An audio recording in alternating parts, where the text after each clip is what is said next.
Sa episode na ito, magtutungo ang aming pangkat sa Roxas, Palawan para alamin kung ano ang mga nagaganap sa kasoy industry doon. Ang maraming production ng kasoy makikita mo dito sa Roxas at saka sa El Nido. So yun ang two major cashew producers sa Palawan. Kaya nag-start kami sa pag-identify ng 6 promising varieties in which naging successful naman at yung 6 varieties na yun yung inirecommend namin sa mga farmers na itanim. Dadalaw si May Ramos sa Kasoy Processing Center sa Roxas kung saan makakausap niya ang 2 processors at isang kasoy grower doon.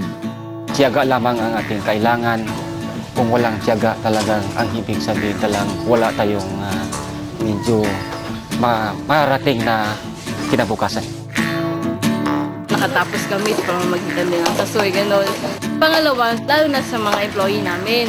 Kumbaga, napapaaral din nila yung mga anak nila, yung mga pangangailangan nila sa bahay nila, nabukustusan nila, gano'n. Hahatdan namin kayo ng pinakasariwang balita mula sa larangan ng agrikultura.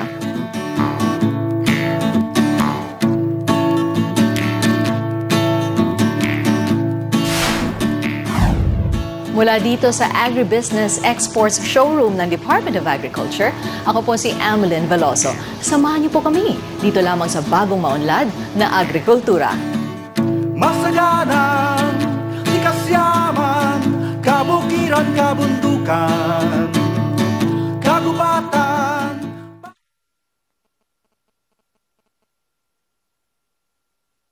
Maunlad na, agrikultura maunlad na. Agrikultura maunlad na. Agrikultura maunlad na. Agrikultura. Agrikultura. Dominado ng Palawan ang produksyon ng kasoy sa bansa, kaya dito namin inalam ang kasalukuyang estado ng industriya.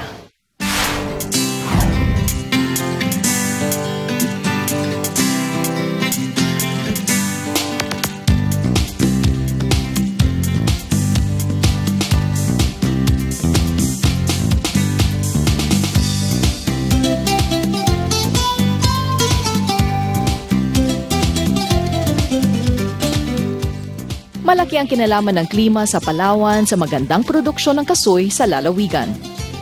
Yung agroclimatic condition ng Palawan is suited for cashew production.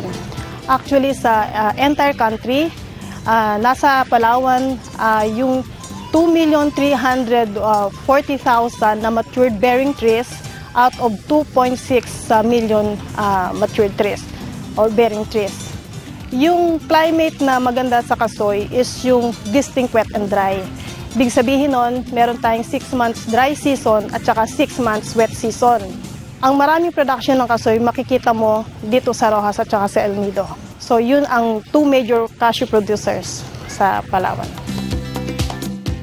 Subalit higit sa klima, piling-pili ang uri ng kasoy na sinasaka sa Palawan. Kailangan good quality planting material ang gagamitin natin kasi good quality fruits and nuts start with the right variety. So kaya yung Department of Agriculture, Palawan Agricultural Experiment Station, nag-start kami sa pag-identify ng 6 promising varieties in which naging successful naman at yung 6 varieties na yun yung inirecommend namin sa mga farmers na itanim. Ang titulong Cashew Capital of the Country ay inaasahang magiging opisyal sa hinaharap. Dito sa Roxas, sa 31 barangays namin, 2 barangay lang yung walang tanim na kasoy kasi yun ay island barangays. Dahil itong kasoy naman ay nagtatribe sa lahat ng areas dito sa atin, even marginal areas kayang tumubo nito. So halos lahat ng mga farmers natin ay mayroong tanim na kasoy. So practically lahat ng pamilya dito mayroon sa barangay level. Ang pag-unlad ng cashew production sa Palawan ay resulta ng collaboration ng mga magsasaka mula sa barangay level, ng mga lokal na opisyal, at ng pambansang pamunuan sa agrikultura. Sa madaling sabi, pagtutulungan at pagsuporta sa isa't isa. Merong demand and supply gap. Mas mataas ang demand ng kasoy kesa sa supply. So ang ginagawa ng opisina natin, ng government agencies is ini-increase natin yung cashew plantings alongside with developing the cashew processing technologies. Yung local government unit ay may isang programa patungkol dito sa kasoy para palakihin namin o palakasin yung production ng kasoy. Yung tawag namin doon ay Cashew Development Program ng ROHAS. Ito ay tatlong phases ng product. Yung isa ay production, yung isa ay processing, yung pangatlo ay marketing. Kami ay nag-expand ng about 100 hectares a year. May intervention din yung region, yung PAES. They provide us the cellophane and yung improved cultivars, yung Mitra variety, at least 6 na klase yan. So kami sa local government unit, may 2 kaming satellite nurseries purposely para sa expansion ng aming plantation areas.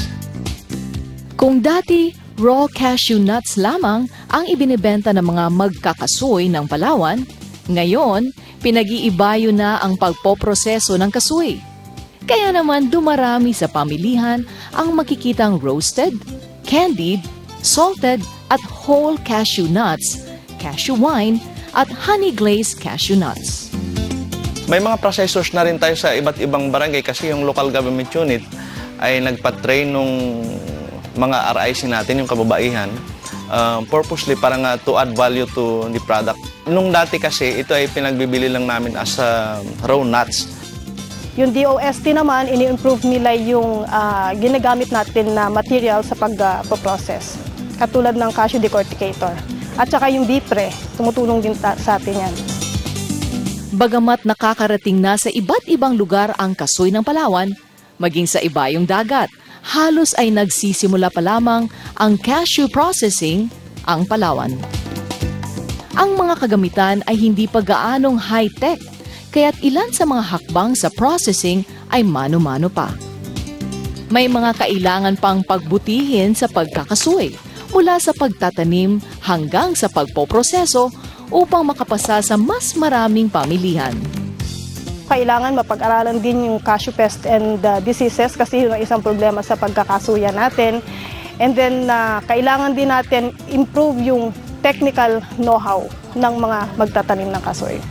Yung packaging natin, kailangan pa natin i-improve. So, anong nangyayari, yung mga processed cashew products natin, nire-repack nila. So, pag in-export, hindi na yung parang from Philippines, from Palawan.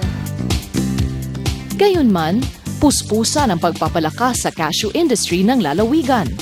Mula sa mga ordinaryong magkakasoy hanggang sa lokal at pambansang stakeholders sa industriya, patuloy ang pagtutulong-tulong tungo sa tunay na maipagkakapuring produkto.